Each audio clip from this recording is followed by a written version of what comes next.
જ્વેલર્સની દુકાનની પાછળની દિવાલમાં પાકોર ઉપાડી સોના ચાંદીના દાગીના અને રોકડ ચોરી કરી નાસી જનાર ઇસમોને મુદ્દામાલ સાથે કુલ્લે 1,40,750 ની મત્તાના મુદ્દામાલ સાથે ઝડપી પાડતી સુરત ક્રાઇમ બ્રાન્ચ પાંડેસરા તેમજ ગાંધીધામના અંજાર પોલીસ સ્ટેશનમાં નોંધાયેલ ઘરફોડ અને ચોરીઓના ગનાના ભેદ ઉકેલી નાખતી સુરત શહેર ક્રાઇમ બ્રાન્ચ નાયબ police commissioner Shri crime branch Surat શહેર વિસ્તારમાં બનેલ ઘરફોડ ચોરીના ગુનાઓ શોધી કાઢવા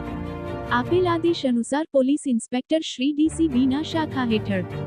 ક્રાઇમ બ્રાન્ચની ટીમો ઘરફોડ ચોરી કરનાર ગેંગના ઇસમોને શોધી કાઢવા વર્કઆઉટમાં હતા.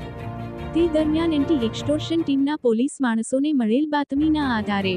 Surat railway station Sabras hotel પાસે આવેલ લંબે હનુમાન ગરનાળા પાસેથી આરોપીઓને પકડી પાડી આગળની કાર્યવાહી હાથ ધરવામાં આવેલ છે. Bureau report Surat.